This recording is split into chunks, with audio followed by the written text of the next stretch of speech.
Hello friends. Promotion बहुत ही ज़रूरी है। प्रमोशन अगर आपका रहेगा, अच्छे रैंक पे हो, देन आपको सैलरी उस हिसाब से मिलेगी। प्रमोशन कैसे होता है? प्रमोशन के लिए आपको कब कब एग्जाम्स देने हैं, अगर आप रेटिंग्स हो देन आपको वॉच कीपिंग कब निकालना है, सीओपी कब निकालना है, और हायर रैंक पे आपको कितनी सैलरी मिलेगी और सबसे लोअर रैंक पे आपको कितनी सैलरीज मिलेगी, और कौन से प्रमोशन ऐसे हैं जो विदाउट एनी एग्जाम्स और वॉच कीपिंग को निकाले बगैर हो सकते हैं, और कौन से ऐसे प्रमोशन है जिसके लिए आपको ओरल रिटन एग्जाम्स देने पड़ेंगे। आज की इस वीडियो में हम बात करेंगे रिगार्डिंग ऑफिसर्स के रैंक कैटेगरी के बारे में, जो प्रमोशंस कैसे होते हैं, लोअर रैंक से हायर रैंक तक आप कैसे पहुंच सकते हो। इंजीनियर्स के बारे में बात करेंगे, कैटरिंग डिपार्टमेंट के डेक एंड इंजन रेटिंग्स के बारे में बात करेंगे।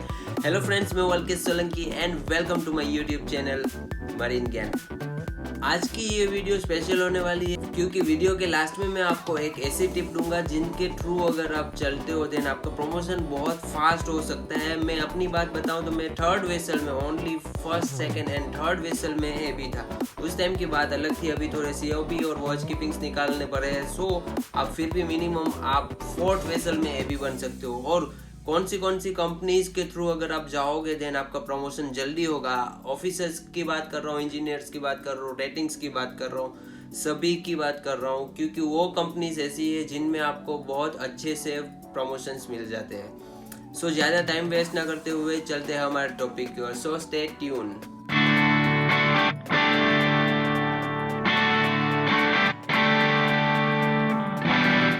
पहले हम बात करेंगे यहाँ पे ऑफिसर रैंक्स के बारे में। आप ऑफिसर में कैसे बन सकते हो, टॉप मोस्ट रैंक तक कैसे जा सकते हो, और कितने कितने एग्जाम्स देने रहते हैं। आप पहला वेसल जो भी ज्वाइन करोगे, एज ए कैडेट ज्वाइन करोगे, कैडेटशिप में आपको मिनिमम 18 मंथ्स कंप्लीट करना है। 18 मंथ्स के बाद आपको फंक्शन करना रहता है। इसमें आपको 4 मंथ का वो कोर्स अटेंड करना पड़ता है। उसके बाद आपके written test and oral test रहते हैं। ये सभी क्लियर करने के बाद आपको सीओसी मिलेगी। जो सीओसी रहती है वो एक्चुअली सेकेंड मेट का सीओसी रहता है, लेकिन आपको फर्स्ट वेसल कैडेटशिप कंप्लीट करने के बाद, जो एग्जाम्स क्लियर करने के बाद आपको रहता है, वो है थर्ड मेट। आपको थर्ड मेट में ज्वाइन करना पड़ेगा। कोई भी कंपनी ले लो, आपको थर्ड मेट में ही भेजेगी।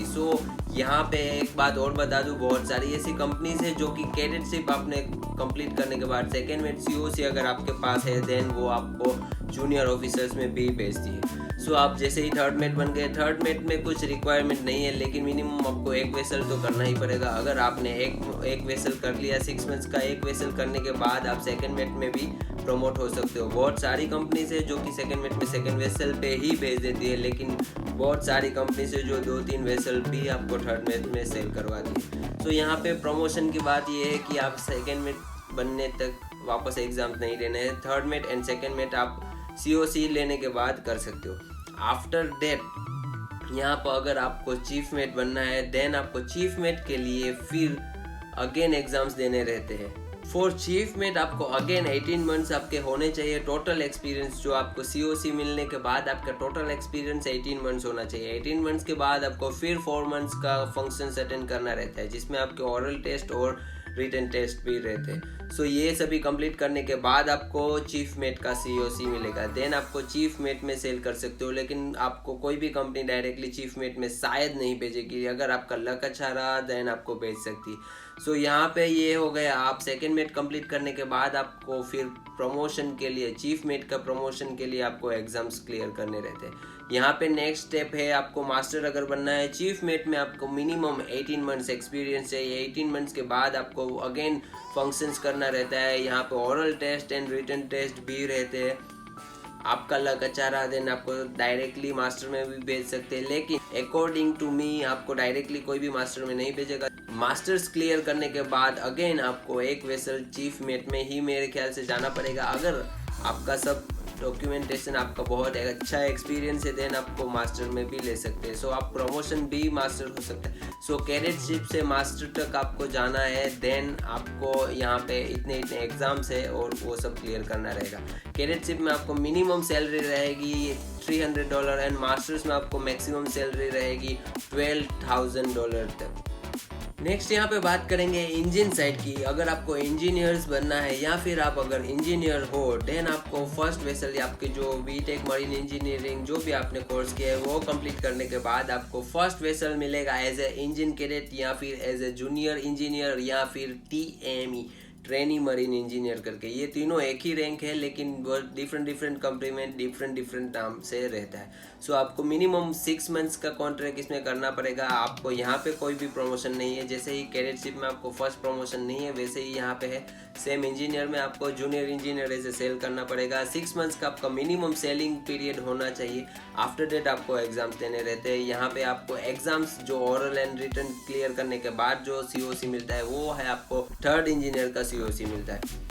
थर्ड इंजीनियर के COC के बाद आपको डायरेक्टली कंपनी के ऊपर डिपेंड है। अगर एज ए फोर्थ इंजीनियर भेजते हैं तो ठीक है, नहीं तो फिर आपको जूनियर इंजीनियर करके भेजा जाएगा। यहाँ पे आप अगर जूनियर इंजीनियर या फिर फोर्थ इंजीनियर में सेल करते हो, देन यहाँ पे कोई रिक्वायरमेंट नहीं है, आप थर्ड इंजीनियर में प्रमोट हो सकते हो। वो आपके एक्सपीरियंस के ऊपर है, आपके परफॉर्मेंस के ऊपर है। सो अगर आपका परफॉर्मेंस एक्सेट्रा अच्छा रहा तो आपको फर्स्ट वेसल या फिर सेकंड वेसल में ही प्रमोट किया जाएगा as a third engineer. Third engineer में आपको सेल करना है। आपको मिनिमम सेकंड इंजीनियर के लिए रिक्वायरमेंट है वो है 18 मंथ्स।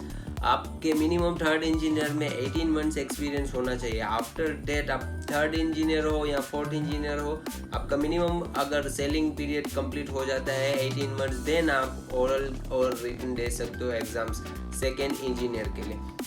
सेकेंड इंजीनियर के लिए आपको नॉर्मली एग्जाम्स जो भी क्लियर आपने सपोज कर लिए, उसके बाद आपको कोई भी कंपनी रहेगी वो थर्ड इंजीनियर में भेजेगी। या फिर अगर आपका लक अच्छा रहा या फिर जो मैं कंपनीज बताने वाला हूँ वैसा अगर कंपनीज में आप हो, देन डायरेक्टली सेकेंड इंजीनियर में भी भेज सकते हैं। सो आपको यहाँ पे थर्ड इंजीनियर के बाद oral and written exams clear करने पड़ेंगे as a second engineer sail करना है। तो सेकेंड इंजीनियर के COC के लिए आपने सपोज सब कंप्लीट कर लिया। यहाँ पे नेक्स्ट रिक्वायरमेंट है आपको अगर एज ए चीफ इंजीनियर जाना है, देन यहाँ पे फिर से आपको एग्जाम्स क्लियर करने पड़ेंगे as a chief engineer sail करने के लिए। सो आपको मिनिमम यहाँ पे 2 बार एग्जाम्स देने पड़ेंगे टॉप मोस्ट रैंक के लिए। लोअर मोस्ट रैंक की सैलरी है यहाँ पे minimum $300 and top most rank की सैलरी है यहाँ पे अराउंड $10,000 to $12,000। यहाँ पे एक और रैंक है इंजन साइड में, वो है ETO, जिसमें आपको अगर मिनिमम आप ETO के कोर्स कंप्लीट किया है, देन आपको फर्स्ट वेसल में ट्रेनी इलेक्ट्रिकल ऑफिसर भेजा जाएगा। आफ्टर डेट आपका प्रमोशन हो जाएगा ETO में। इसमें आपको कोई भी एग्जाम्स क्लियर नहीं करने रहते हैं। अगर आपको अगेन चीफ इंजीनियर बनना है, देन आपको यहाँ पे और भी डिफ़िकल्टीज है जो आपको क्लियर करने पड़ेंगे एग्जाम्स वगैरह। नेक्स्ट यहाँ पे हम बात करेंगे रेटिंग्स की। रेटिंग्स में आपको लोअर मोस्ट रैंक है ट्रेनी OS। ट्रेनी OS में आपको सेल करना है, देन आपका जो GP रेटिंग का कोर्स है या फिर ओपन CDC एक्सेट्रा जो भी आपने निकाल रखा है, उसके बाद आपको फर्स्ट वेसल मिलेगा as a trainee OS। Trainee OS से आपका प्रमोशन होगा OS में। ट्रेनी OS से OS के प्रमोशन में आपको कुछ भी निकालना नहीं है। लेकिन यहाँ पे एक और बात बता दूँ, बहुत सारी कंपनीज की रिक्वायरमेंट है। यहाँ पे आपको फर्स्ट वेसल के बाद वॉच कीपिंग निकालना रहता है। सो आप फर्स्ट वेसल के बाद अगर वॉच कीपिंग निकालते हो, देन आपको OS में प्रमोट कर दिया जाएगा डायरेक्टली। यहाँ पे आपको कोई एग्जाम्स भी नहीं देने हैं, कुछ नहीं करना है, लेकिन आपकी वॉच कीपिंग निकालना ज़रूरी है। वॉच कीपिंग निकालने के बाद आपको 18 मंथ्स का सेलिंग के बाद COP निकालना है, देन आपको प्रमोट किया जाएगा एज ए AB में। आपको यहाँ पे भी कोई एग्जाम्स क्लियर नहीं रहता है। ये नॉर्मली COP करके एक सर्टिफिकेट रहता है, वो आपको जो आपका CA एक्सपीरियंस के बेस पे और कुछ स्टार बुक एक्सेट्रा रहते हैं वो सब भर के निकालना रहता है। सो आपको यहाँ पे कुछ रेटिंग्स अगर हो, देन आपको एग्जाम्स वगैरह कुछ नहीं देने हैं। सो आप जैसे ही AB बन गए, आपके पास COP आ गया, आप AB बन जाओगे। AB बनने के बाद टॉप मोस्ट रैंक है यहाँ पे बोसन बनना है नहीं बनना है वो आपकी चॉइस है। लेकिन अगर देखा जाए तो AB भी टॉप मोस्ट रैंक पे ही है। बोसन को यहाँ पे पेटी ऑफिसर में काउंट किया जाता है। सो ये रेटिंग्स में से आप टॉप मोस्ट रैंक तक बोसन तक जा सकते हो। यहाँ पे मिनिमम सैलरी है आपकी इंडियन कंपनीज की भी अगर बात करूँ, देन आपको यहाँ पे $100 से स्टार्ट होती है और टॉप मोस्ट रैंक की सैलरी होती है यहाँ पे $2,000 तक। बहुत सारी कंपनीज के ऊपर डिपेंड है एक्चुअली सैलरी। आपको मैक्सिमम सैलरी कितनी मिलती है, कम मिलती है, ज़्यादा मिलती है। बहुत छोटी कंपनी में जाओगे, देन आपको मैक्सिमम $1,000 तक ही मिलेगा। और बहुत सारी कंपनीज में $2000 तक भी है। इंजन साइड भी सेम ही है, ऐसा समझ लो आप। इंजन साइड में आपको ट्रेनी वाइपर में फर्स्ट सेल करना पड़ेगा। आपका जो जीपी रेटिंग या जो भी आपने सीडीसी निकाला उसके बाद फर्स्ट आपको ट्रेनी वाइपर में ज्वाइन करना पड़ेगा। ट्रेनी वाइपर टू वाइपर आपका प्रमोशन डायरेक्टली हो जाएगा, लेकिन वाइपर के बाद आपको या फिर ट्रेनी वाइपर फर्स्ट वेसल के बाद आपको वॉच कीपिंग निकालना रहता है, same like deck side.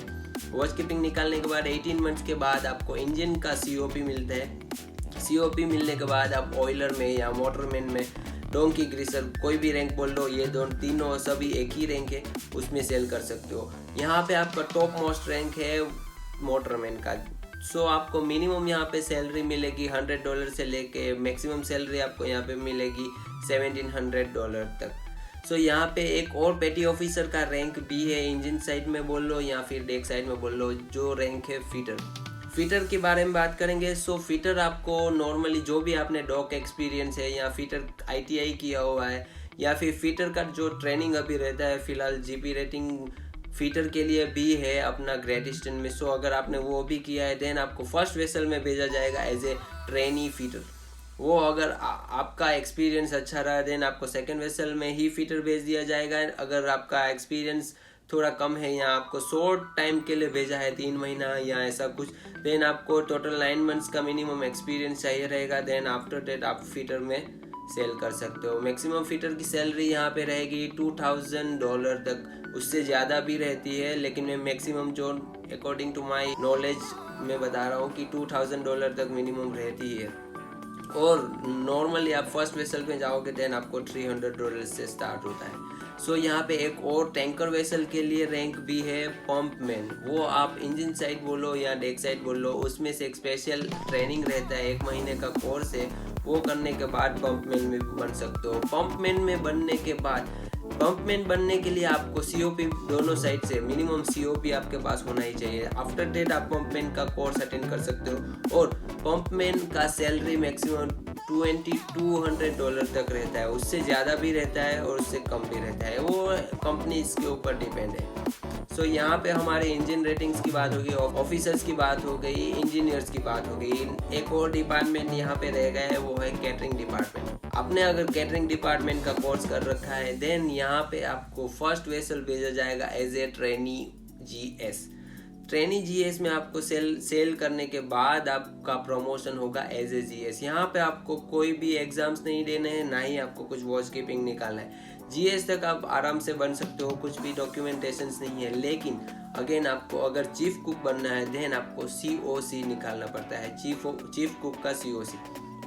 Chief cook का COC निकालने के लिए आपको कुछ अराउंड 10 मंथ्स या 12 मंथ्स का एक्सपीरियंस चाहिए, उसके बाद आप शायद चीफ कुक का COC निकाल सकते हो। सो ये सभी रैंक्स की बात हो गई। जैसे कि मैंने पहले बताया था वीडियो के स्टार्टिंग में, आपको बोनस टिप दूंगा। वो बोनस टिप ये है कि अगर आपको अच्छी पोस्ट पे जल्दी जाना है, अच्छे रैंक पे जल्दी प्रमोट होना है, देन मेरा सजेशन यही रहेगा आप सभी लोगों को कि इंडियन कंपनी से या फिर कोई छोटी कंपनी से वो पकड़ के 2-3 सेल ज़रूर कर लीजिए। क्योंकि अगर बड़ी बड़ी कंपनीज में जाओगे देन आपका प्रमोशन बहुत स्लोली होगा, वो मैं पक्का बता रहा हूँ। और बहुत अच्छी कंपनी से जैसे ग्रेट ईस्टर्न हो गई या फिर अंबुजा हो गई, ऐसी बहुत सारी और भी कंपनी है, सान शिपिंग हो गई, ऐसी सभी कंपनीज में अगर आप रहोगे, 1-2 वेसल करोगे, आपको सैलरी थोड़ी कम मिलेगी लेकिन आपका प्रमोशन बहुत जल्दी हो जाएगा। और प्रमोशन होना बहुत इम्पोर्टेंट है लाइफ के लिए। आप हायर रैंक पे थोड़ा पहुंच जाओगे, आपके अच्छा प्रमोशन होने के बाद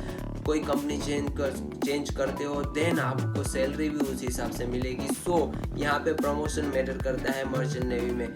सो मर्चेंट नेवी की बातें कितनी भी करो उतनी कम है। सो आज की ये वीडियो कैसी लगी मुझे कमेंट बॉक्स में कमेंट करके ज़रूर बताना।